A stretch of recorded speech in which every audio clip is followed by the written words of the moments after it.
Hey, Mike.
Saturday morning.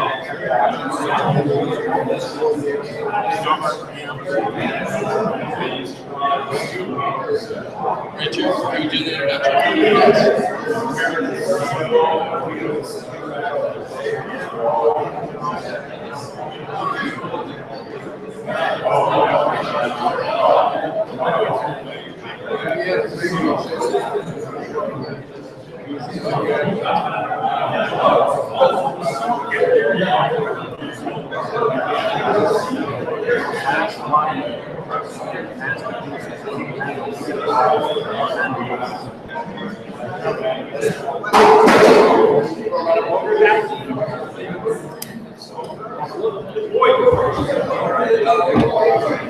This is William. Yeah. Okay, nice to meet you. Nice to meet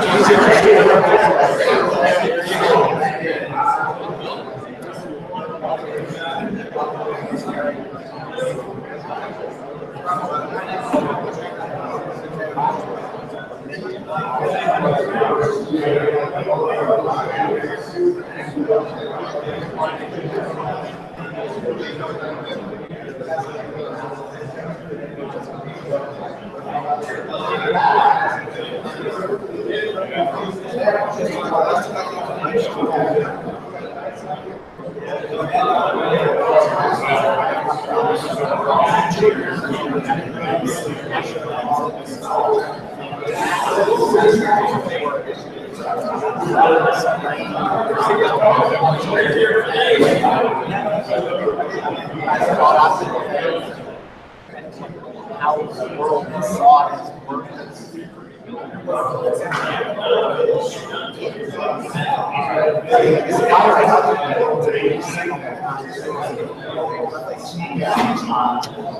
Last year, one of the American impressions shot a child and that he was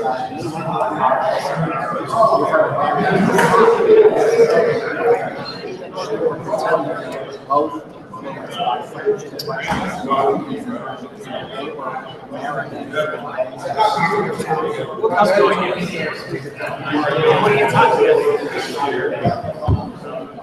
Yay! That's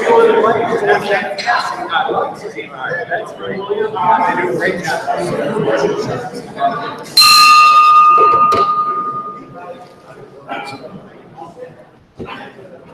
Good afternoon.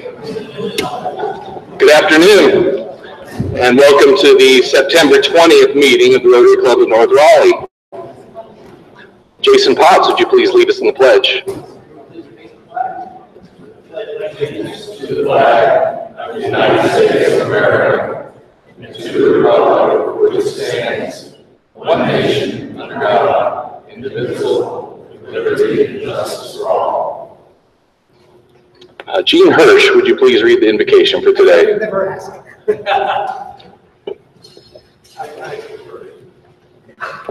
That's ready to go if you want to use it. I've never done this before here, so forgive me if I make a couple of reading mistakes.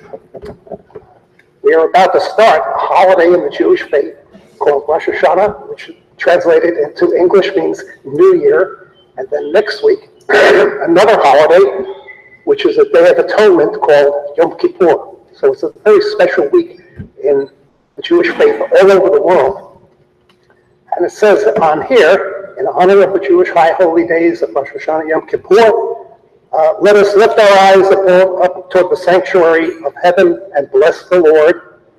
Blessed art thou, O Lord our God, King of the universe, who has sanctified us with thy commandments and brought forth this food from the earth. Amen. Last thing is, how many of you, other than some of my co-religionists, know what year this is in the Jewish faith?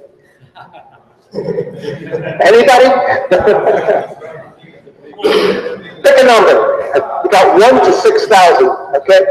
5,778 years. We've been doing the same things. Next week we fast for one day, and this week we just sit in synagogue and atone for the sins that we may have committed. And that's it. Thank you.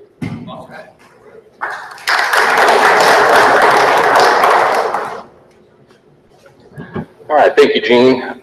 Frank Boat Night, do we have a song today? Yes, indeed. Choir, assemble. I have volunteered to give a little history on what we're going to sing. I don't know if he's ready or not.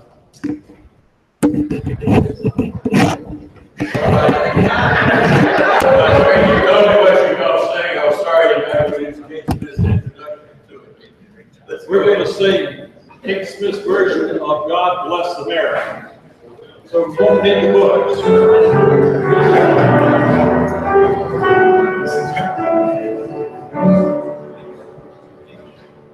God bless America, land that I love, stand beside her and guide her through the night with the light from the mountains to the prairie, to the ocean, I will follow. Bless America, my own sweet home. God bless America, my own sweet home.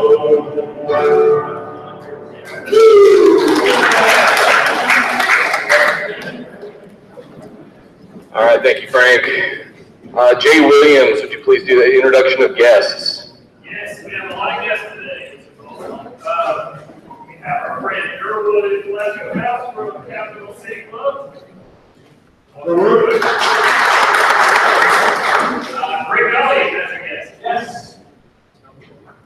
This is my good friend, William Harris. Yep, and William, I met William several years ago because I needed a way to get to the airport. It was going to be a late flight coming back. And so I called his transportation company. He got me to me. What he does is he also was the vice principal at Southeast Raleigh. And we've been friends ever since. I've been telling him about Rotary, and he's been very interested. So that's why he's coming with you today. By the way, he's no longer a vice or assistant principal, but because his transportation business got a contract with United Airlines, they're doing transportation for them. And so a shameless plug, if you need any transportation, this is the guy.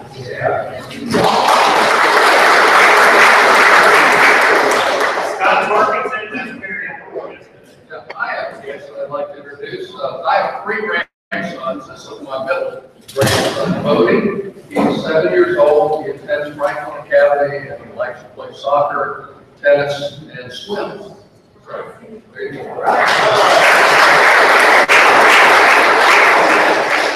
also have a guest, Mike Rowe. He's here today to come with me my particular. He introduced himself. He found an actor in the parking lot, so he tends to act. I was lost child in the parking lot. I found these wrong games, but nice to meet you guys.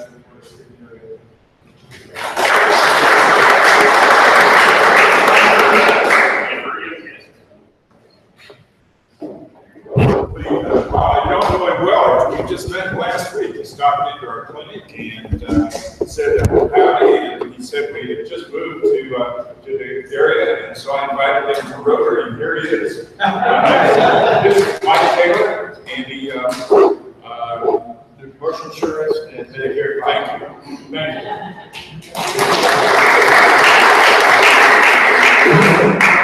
That's another big lucky guest within the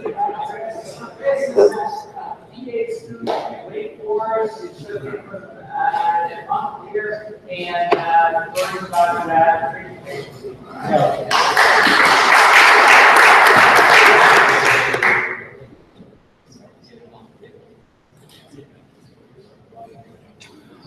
That's everybody. Thank you, Jay. Howard Feldman for a bragging moment.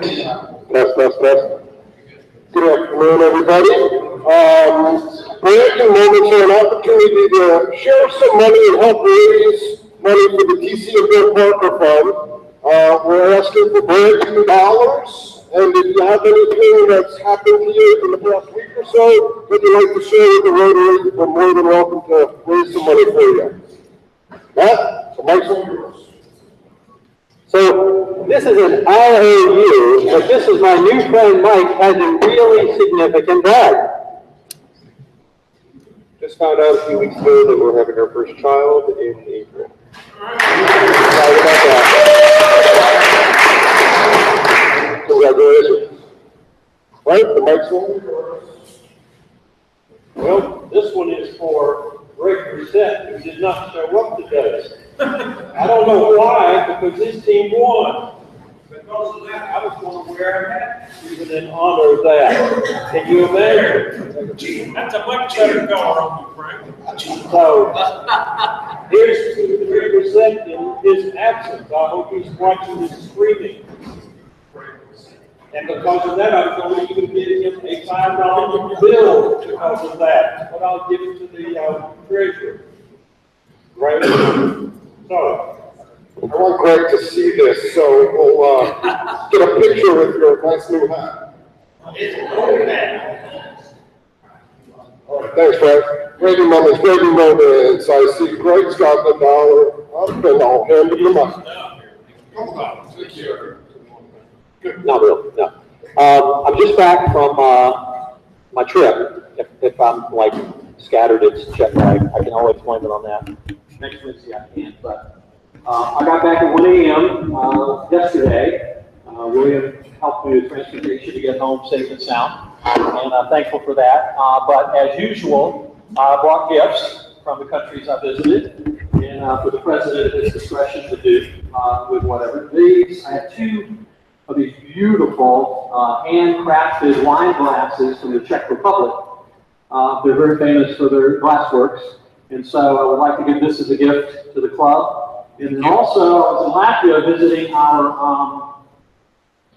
our Fresh Start participants and candidates, of which this club is very involved. And I've never had this, but this is supposed to be a famous drink, and it's called Riga Black Balsam.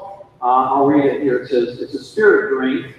The Riga Black Balsam recipe was crafted by the Riga pharmacist, Kuzi, in 1752. It is an amazing blend of 24 all-natural ingredients, including extracts of carefully selected grasses, roots, berries, and buds. Riga Black Balsam is an exciting and breathtaking experience with classic yet contemporary taste, smooth and at the same time bitter. So hopefully in some time in the future, we have time if you can, and yeah, it was in Latvia and I translated it for not really everything in English too. It's 45%. Yeah, so we have to have, I guess. That's it. But thank you. Sounds like an amazing trip. Well, quick report from my daughter from UNC. She got her first test back in Arabic. She got a 91, so she's very excited. And as it relates to Dr. Ailman, she's also now the postal director of Get Out the Vote at UNC.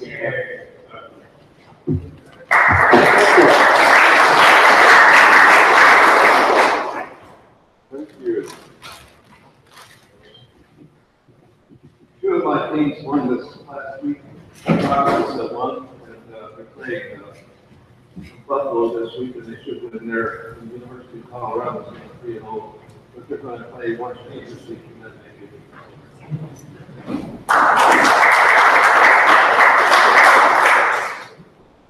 Mark, wait a minute. Actually, Eric Crosswalk asked me if I was hunting me, actually, sure. And then he said, they have a $3 car. And I said, for what? And he says, he's got a gift for me. So, anyway, when Eric interrupted the huge box, I put on my top of my convertible with me. And so anyway, what it was is a flagpole, sample flagpole. How big is it? 30 feet? It's like 25. Okay, this is for my house flag. Now, my house flag is at the lake, from my house on Lake Placid. Eric was there, and he decided my outside wasn't demonstrated the way Eric wanted it. So now I have the 31 slides from up, and wants to see pictures of my slides from up. Right? Huge, it's great. And all for that extra holding that right.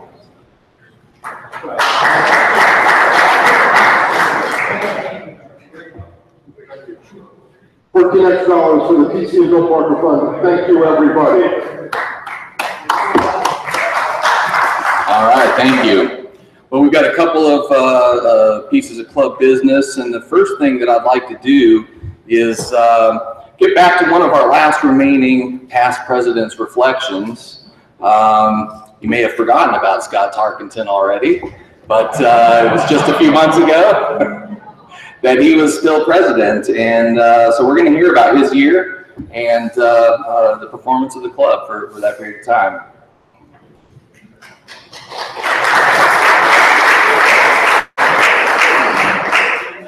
I told Mike when I came in today, I feel like I'm back from the dead. I picked up a virus about 2 weeks ago, and it's taken me a while to shake it, so I apologize for not being here as often as I'd like.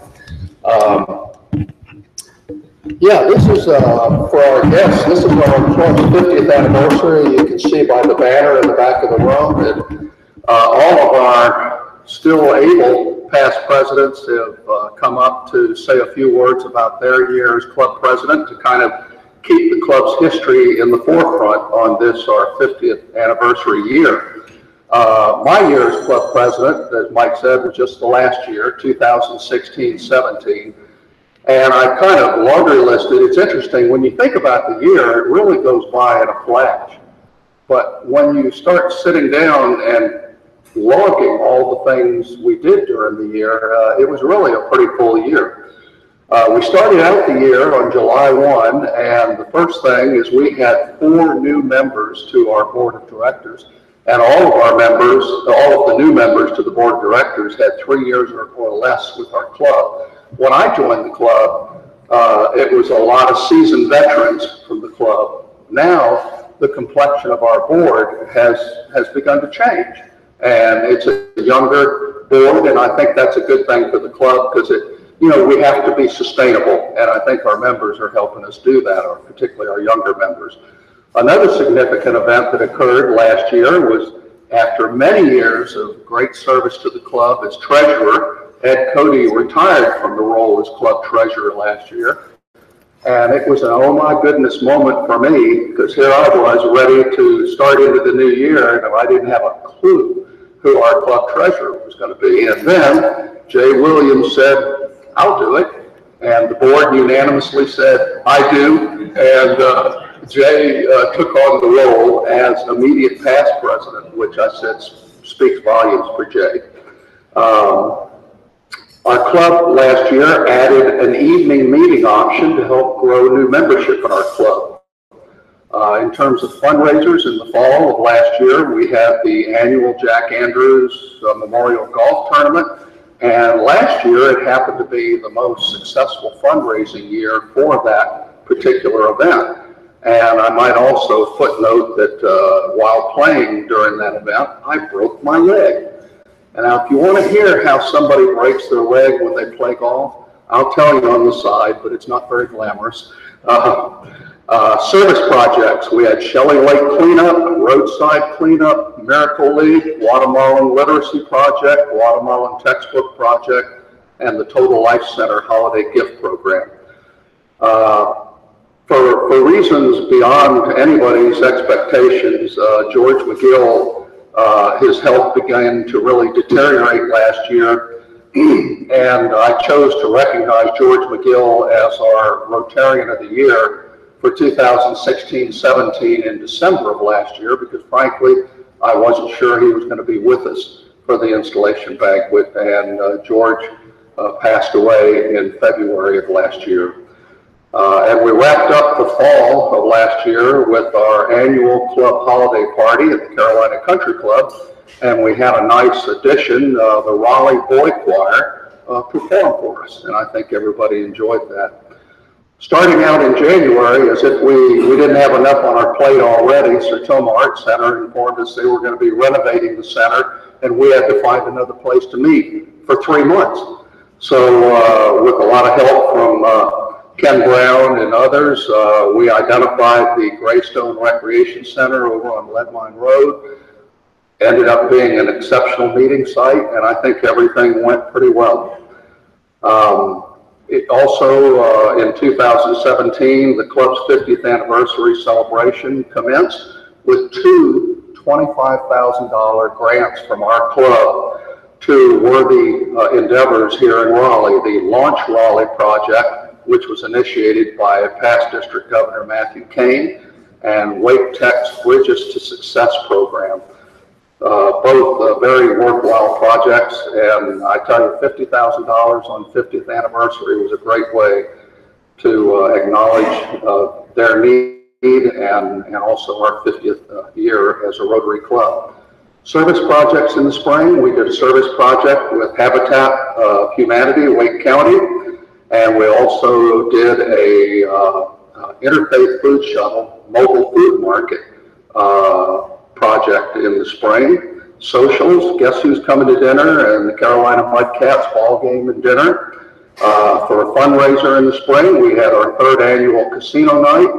Our club was recognized for having 8 District Governor's All-Star Challenge recipients. Our club added 10 new members, more than doubling the number of women in our club. The Rotary Club of North Raleigh received the Rotary International Presidential Club citation, and at our installation banquet, District Governor Racine awarded our club the District Governor's Hall of Fame Award. Also, I'd like to tie into what I said about Jay Williams earlier. At the installation banquet, I recognized Jay with the Jake Jolliffe Unsung Hero Award for him selflessly stepping up to be club treasurer this year. And so as you can see, you know, when you're sitting out there in the audience sometimes, the year goes by in a flash. You know, sometimes you don't appreciate all the things that are going on in the club. But I'm going to tell you, we had a lot of things going on last year, and I know Mike's got a lot of things planned for this year. And I'd just like to thank everyone here for their support during my year as club president. Thank you.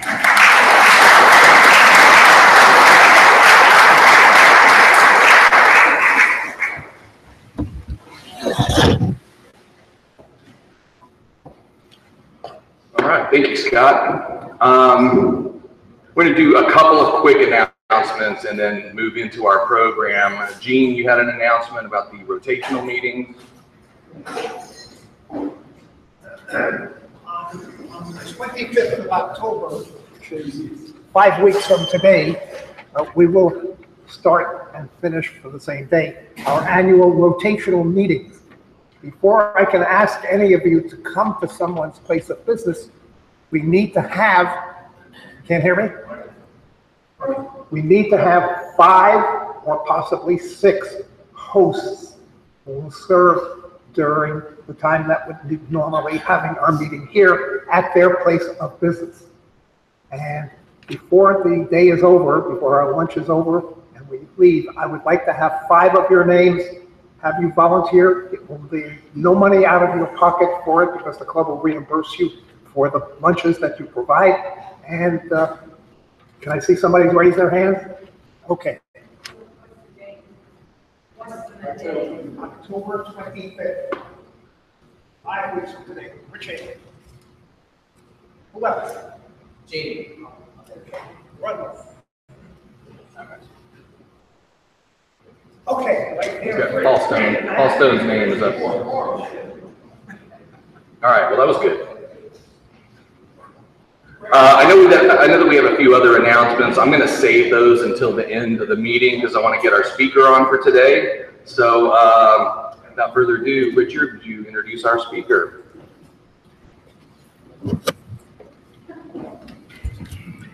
I'm going to make this quick because I want our speaker to have adequate time. I'm real pleased to have Patrick Martin here today to speak with us about the North Carolina Museum of Art. I'm a big fan of it, and I know a lot of other members are, so I'm looking forward to Patrick's presentation. Patrick is the incoming, I believe, president of the North Carolina Arts Society. He's also the president of the Volunteer Speaker Bureau at North Carolina Museum of Art. So he's multi-talented, and he has a connection to Rotary. He shared with me that when he was in high school, he was the Junior Rotarian of the Month at one point. So he knows a little bit about Rotary. Patrick, I give it to you. Thank you.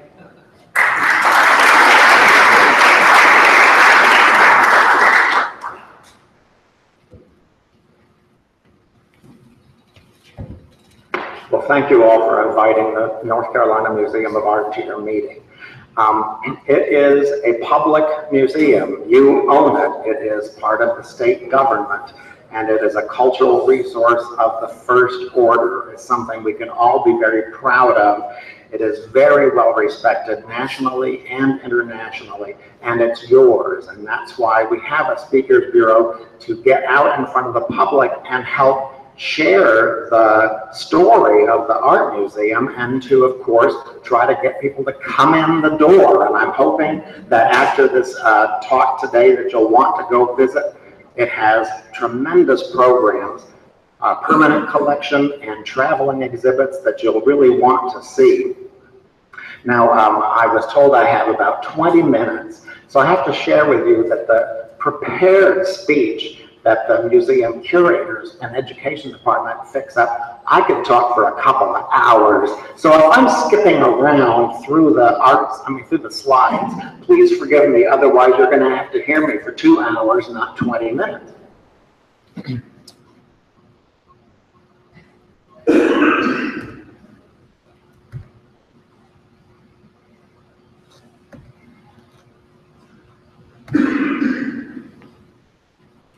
I'm sure you've all seen the flags out on Blue Ridge Road showing where the entrance is to the Art Museum property.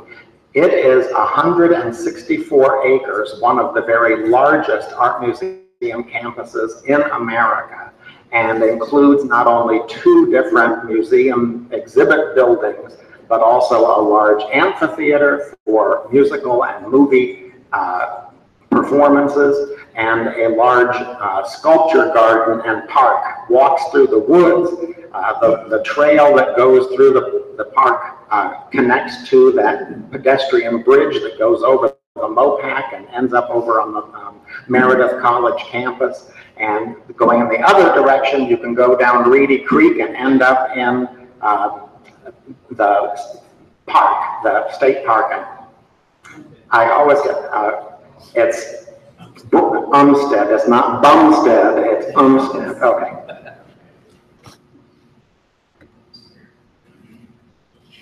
So in addition to the 164 acres of the park, the museum has in its collection 4,150 different art objects, very diverse paintings, sculptures, photography, visual motion picture arts, and all kinds of textiles and clothing.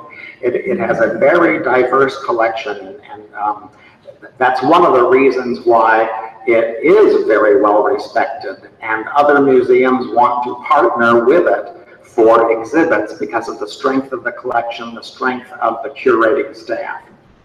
The art objects range from something produced probably just last week all the way back to over 5,000 years ago. The picture that's shown here is probably was a funerary urn that would have been buried with prosperous Egyptian containing either food for the afterlife or some of that nature.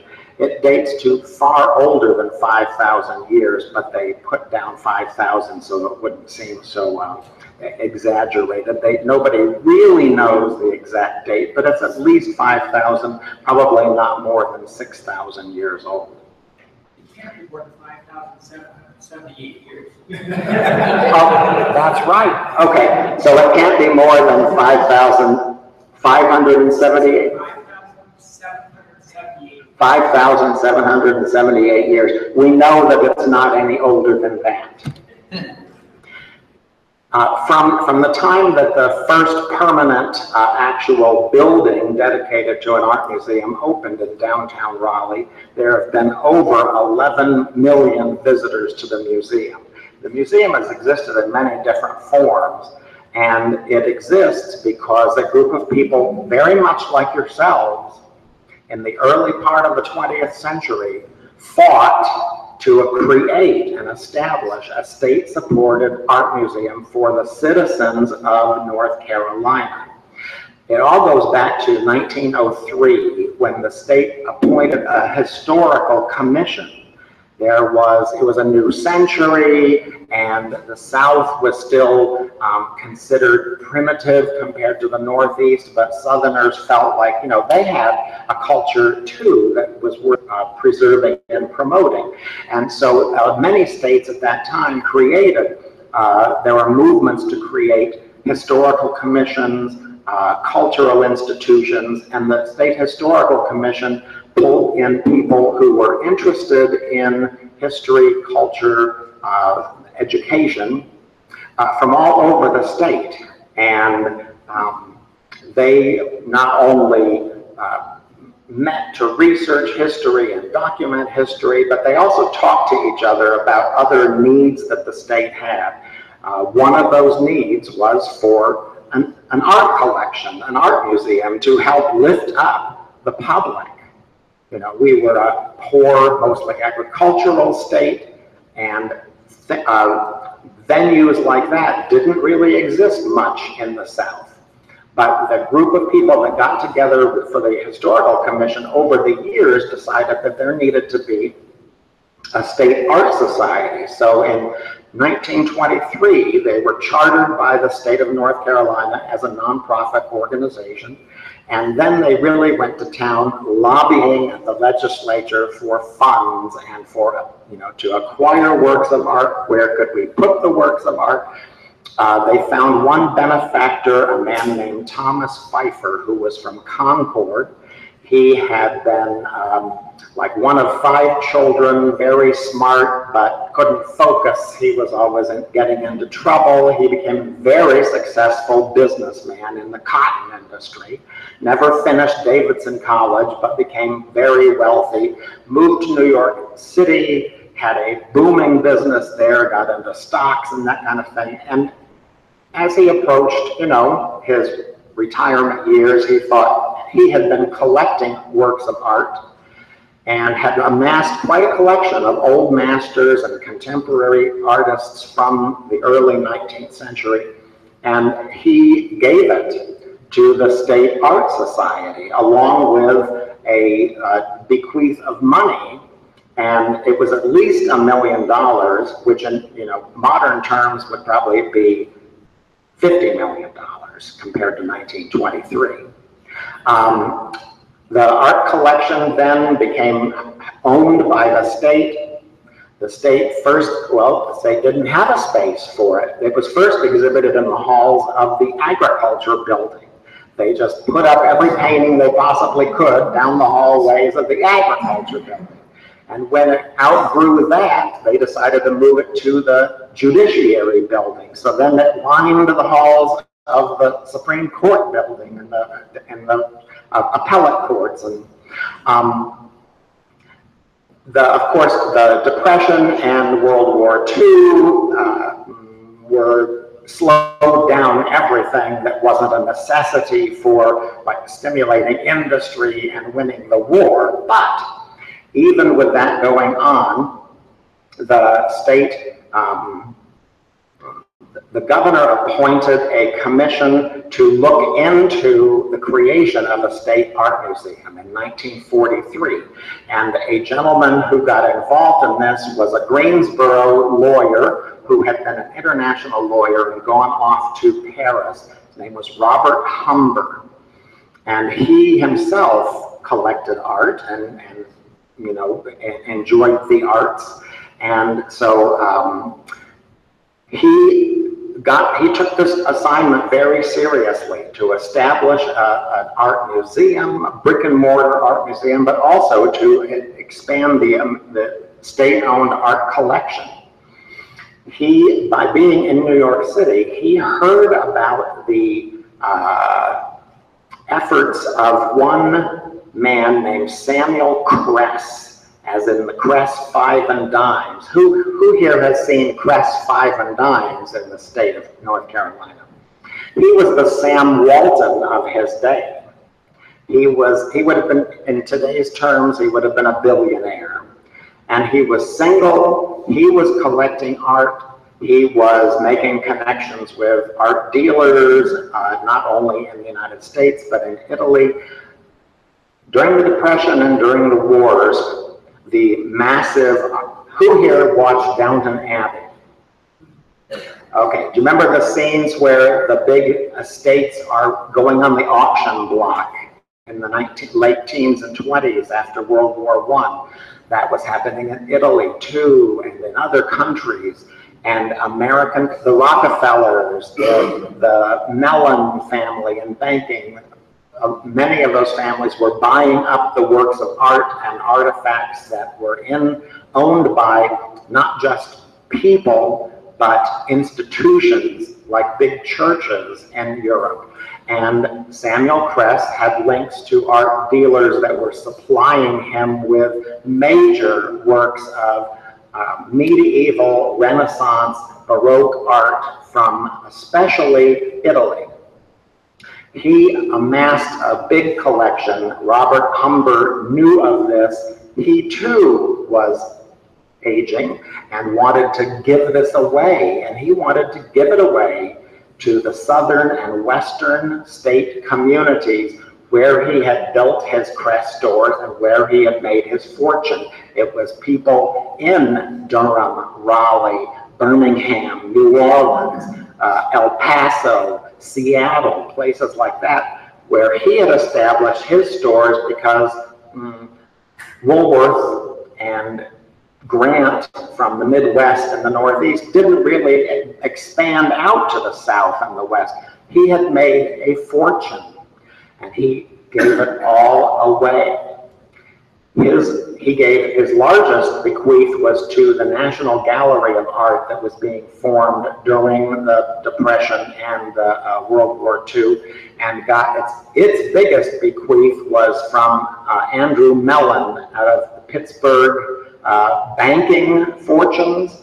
He gave the largest number of art objects to the National Gallery. Samuel Kress gave the second largest number, and Samuel Kress gave works to all over the South. North Carolina received the absolute largest collection, 73 different art objects, mostly painting, some sculpture, of any state or city in the nation.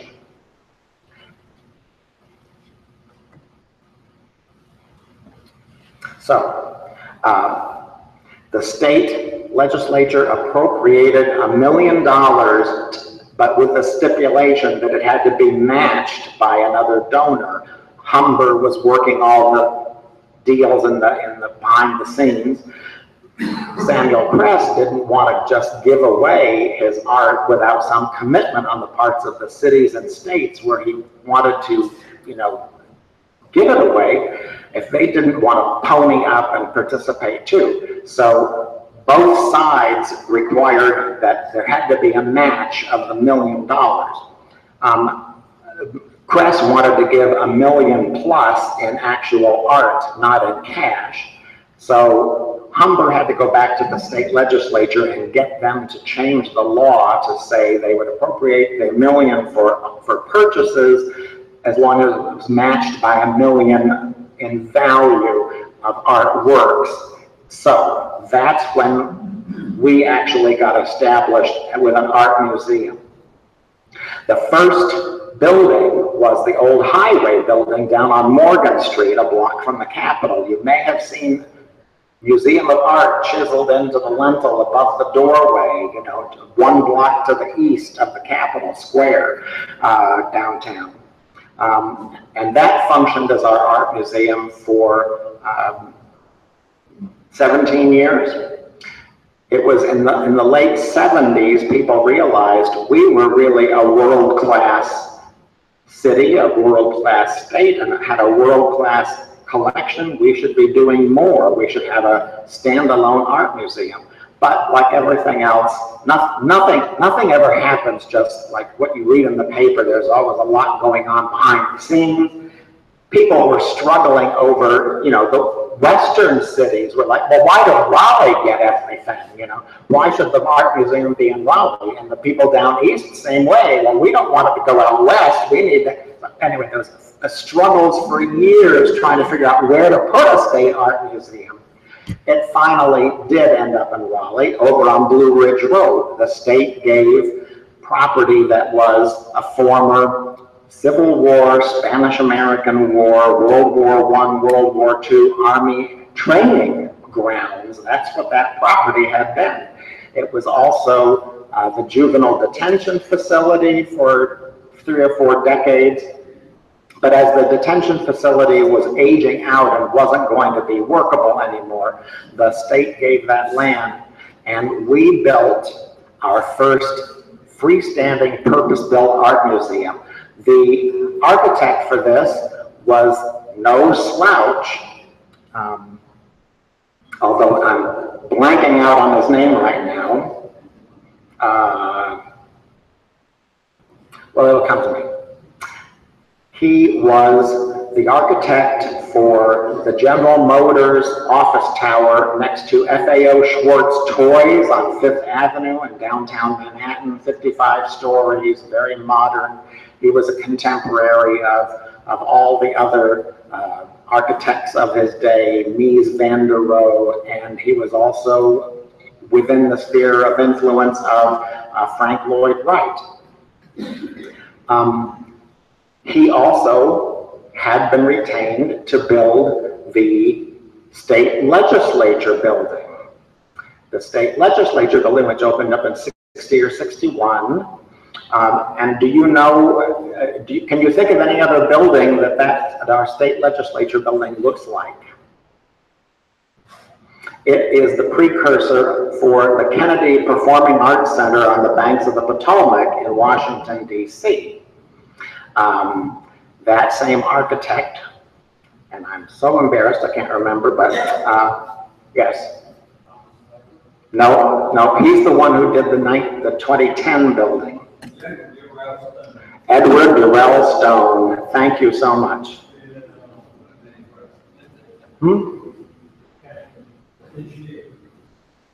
Yes, and I usually remember that, but I didn't remember it today. Edward Durrell Stone. He also built like the country of India, their government office complex in New Delhi. He built the State University of New York at Albany. I mean, he was no slouch, and he built our first art museum building. This art museum building had 50,000 square feet of exhibit space, and in the 20 years between 1983 and 2010, you know, we outgrew that. We have now got 65,000 square feet of exhibit space in the new Thomas Pfeiffer Art Museum building, which they call the East Building. And I don't know about you, but when we were driving down Blue Ridge Road during the mid-20 or first decade of this century, and seeing that building go up, I thought, oh my God, they're building a warehouse. Why are they building a warehouse? This is supposed to be an art museum. And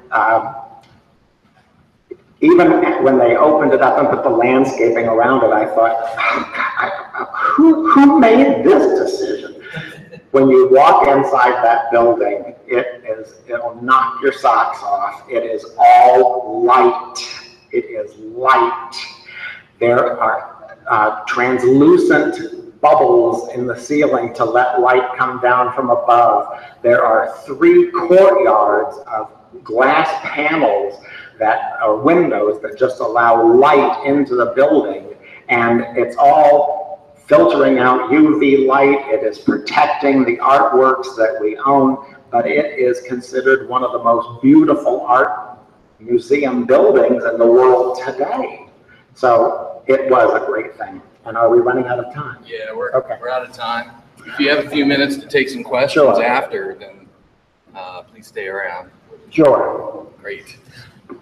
Okay, so I hope that you will take advantage of the Art Museum. There are wonderful exhibits passing through all the time, temporary exhibits. The permanent collection is great.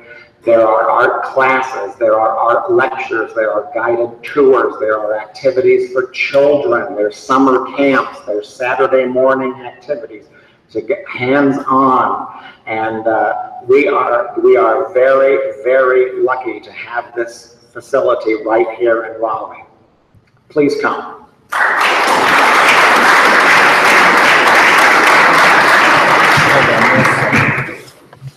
All right, thank you for your talk. In your honor, we are going to donate a book to the Triangle Literacy Council. Great. And we also have a commemorative pen.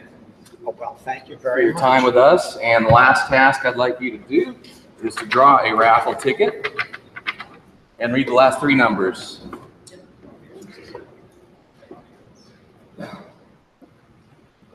970. 970. Phyllis. All right. Thank you very much. Thank you. Everyone, yes. $94